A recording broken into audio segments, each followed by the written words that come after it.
हिंगोली में अभिजीत दीप के, कोलकाता में आशुतोष रांका और दिल्ली में सौरभ दास। कॉकरोच जनता पार्टी ने तगड़ा आंदोलन करने को कह दिया है। स्कूल ठीक करो अभियान कॉकरोच जनता पार्टी चला रही है, जिसमें खुद अभिजीत दीप के स्कूल का निरीक्षण कर रहे हैं, वहां पर कैसी व्यवस्था है वो देख रहे हैं। आशुतोष रांका जो बंगाल में, राजस्थान में एक्टिव है, और सौरभ दास जिन्होंने दिल्ली से सरकार को फिर से एक बार अल्टीमेटम दे दिया है कि अगर उनकी मांगों को माना नहीं गया तो ठीक नहीं रहेगा। दोस्तों, देश के कई हिस्सों में जेन अल्फा स्कूल ठीक करो अभियान चला रहा है। जगह जगह पर प्रदर्शन हो रहे हैं। स्कूली बच्चे सड़क पर उतर के विरोध कर रहे हैं, सरकार के खिलाफ प्रदर्शन कर रहे हैं और उनके स्कूल की जो स्थिति है उसको लेकर के जगह जगह पर प्रोटेस्ट हो रहा है। कहीं टीचर नहीं है, कहीं पर स्कूल में सीट सही नहीं है, कहीं पर स्कूल की इमारत सही नहीं है और कहीं पर और भी तमाम जो गड़बड़ी हैं वो पाई जा रही हैं, जिसको लेकर के जेन अल्फा का प्रदर्शन भी बीते कई दिनों से चल रहा है।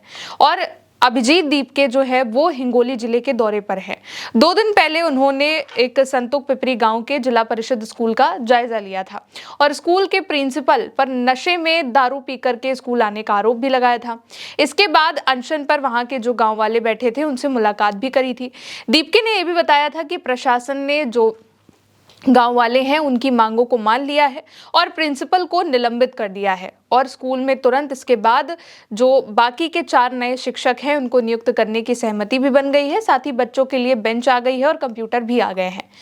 तो 2 दिनों से हिंगोली महाराष्ट्र में खुद अभिजीत दीप के एक स्कूल को देख रहे हैं। वीडियोस भी उनकी ओर से शेयर किए जा रहे हैं, जिसमें उन्होंने खुद दिखाया कि किस तरीके से जो स्कूल हैं, ग्रामीण स्कूल, सरकारी स्कूल, वहां पर या तो टॉयलेट की अच्छी व्यवस्था नहीं है, या तो बेंचेस ही नहीं है, सीट नहीं है, कहीं पर इमारत ठीक नहीं है, कहीं पर बहुत गंदगी है, कहीं पर टीचर नहीं है। और इसको लेकर के अभिजीत दीप के खुद एक्शन में है, अधिकारियों को फटकार लगा रहे हैं। जिसके बाद पहली जो उनकी मांग है वो मान ली गई। जब वो गाँव वालों के साथ बैठे थे तो उन्होंने क्या कहा, एक बार उसको भी सुनिए। जो प्रिंसिपल है वो दारू पी कर आता था, तो उसके बाद हमने कहा था कि अगर प्रिंसिपल को फायर नहीं किया जाता, सस्पेंड नहीं किया जाता, तो हम सारे आंदोलन पर बैठेंगे यही इसी गांव में। तो सबसे पहली जीत हमारी हो चुकी है, प्रिंसिपल को सस्पेंड कर दिया गया है।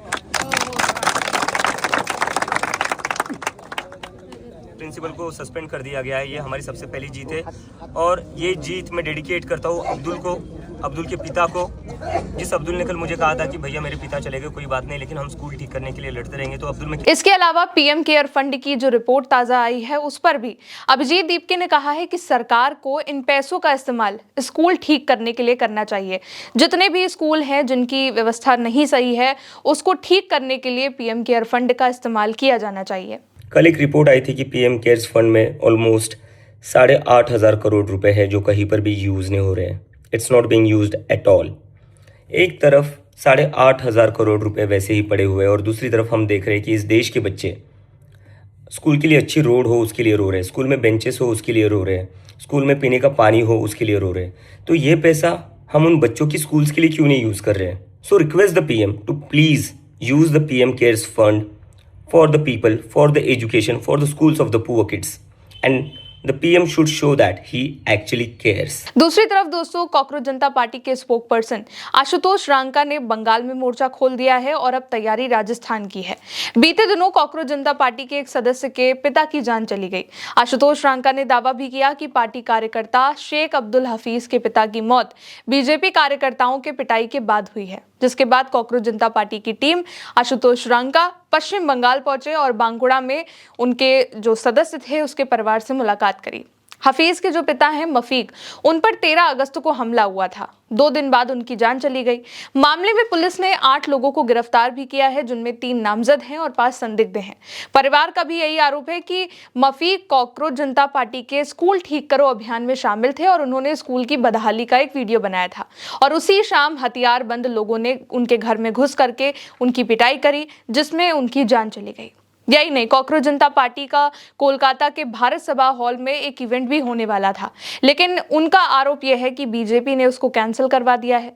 आशुतोष रांका का कहना है कि इवेंट के लिए हॉल देने वाले मालिकों को बीजेपी की तरफ से लगातार धमकी आ रही है, इसलिए उन्हें पश्चिम बंगाल में अपना इवेंट तक कैंसिल करना पड़ा है। ये जो डायलॉग में इंगेज ना करने का इनका सिस्टम है वो इनको बदलना ही पड़ेगा। आपको अगर लग रहा है कि आप डरा धमका कर लोगों को रोक देंगे तो वो कुछ दिन तक चलेगा, उसके बाद वो लोग भी आपके खिलाफ खड़े हो जाएंगे तो आप कहीं मुंह दिखाने लायक नहीं छुपेंगे। मैं आज भाजपा को एक आइडिया देता हूँ, अगर आप सही में जेनजीज के लिए कुछ करना चाहते हैं तो क्यों नहीं आप आगे होकर बताइए कि हम स्कूल एजुकेशन को रिफॉर्म करने के लिए ये 5 चीज़ें करेंगे। आप करिए, आपको पूरा मौका दे रहे हैं, हम सपोर्ट करेंगे। आप बताइए कि आप 5 स्कूल एजुकेशन को सुधारने के लिए ये रिफॉर्म्स करेंगे। इस देश में जो 95,000 स्कूल पिछले कुछ सालों में बंद हुए हैं उनको खोलने के लिए आप क्या करेंगे? हमारे पब्लिक एजुकेशन का बजट बढ़ाने के लिए आप क्या करेंगे? हम समर्थन करेंगे आपका। और केवल बंगाल में ही आशुतोष रांका नहीं, अब वो जयपुर के लिए निकल चुके हैं वहां के स्कूल का निरीक्षण करने। लेकिन राजस्थान सरकार ने इसको लेकर के पहले से ही एक नया लेटर जारी कर दिया है। राजस्थान सरकार की ओर से स्कूल में मीडिया की एंट्री और रिकॉर्डिंग को लेकर के नए निर्देश आए हैं कि पहले परमिशन लेनी होगी और उसके बाद ही स्कूल में एंट्री मिलेगी।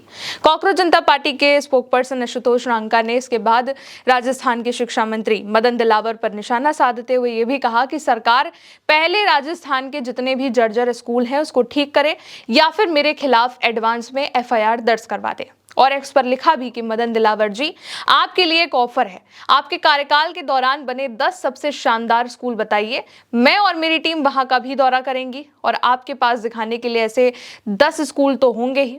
अब बारी है कॉकरोच जनता पार्टी के दूसरे स्पोकपर्सन की, सौरभ दास, जिन्होंने दिल्ली में सरकार को नया अल्टीमेटम दे दिया है कि अगर प्रदर्शन करने वालों के खिलाफ FIR खत्म नहीं हुई तो CJP को मजबूरन एक्शन लेना पड़ सकता है।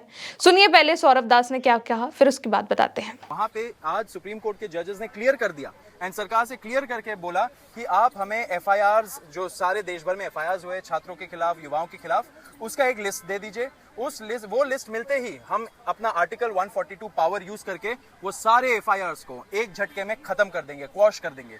लेकिन सरकार की मंशा आज वो नहीं लगी। सरकार हेजिटेट कर रही थी, सरकार चुप रही, सरकार ने कोई कमिटमेंट नहीं दिया।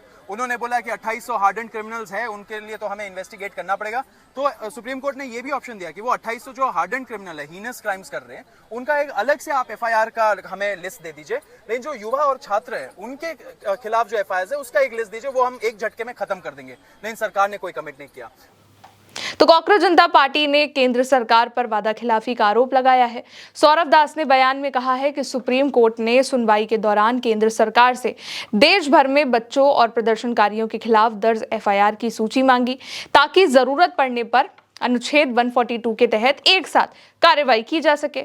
उनके मुताबिक कोर्ट ने यह जानकारी 3 बार मांगी, लेकिन केंद्र सरकार के वकील ने सूची उपलब्ध कराने पर सहमति नहीं दी और इसीलिए अब सौरभ दास ने इसको लेकर के वार्निंग दे दी है कि हमारी शर्त थी कि कॉकरोच जनता पार्टी के प्रोटेस्ट में, स्टूडेंट के प्रोटेस्ट में जहां भी जितने भी लोग पहुंचे थे उन पर किसी तरीके का लीगल एक्शन ना हो।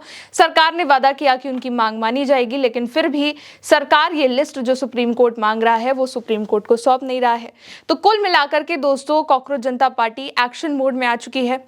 दिल्ली में सौरभ दास ने मोर्चा संभाला हुआ है। बंगाल में कॉकरोच जनता पार्टी के दूसरे स्पोकपर्सन आशुतोष रांका एक्टिव हैं और अब वो राजस्थान के लिए निकल चुके हैं। और तीसरी तरफ महाराष्ट्र में अभिजीत दीपके ने खुद मोर्चा संभाल रखा है और सरकार पर लगातार निशाना साधा जा रहा है। और जेन अल्फा जो है, जो जेनजी है, वो भी देश भर के अलग अलग प्रदेशों में सड़क पर है और अपनी मांगों को लेकर के प्रदर्शन कर रहा है। फिलहाल इस पर आप क्या सोचते हैं, कमेंट में अपनी राय जरूर बताइएगा। मेरे साथ इस खबर में इतना ही। नमस्ते।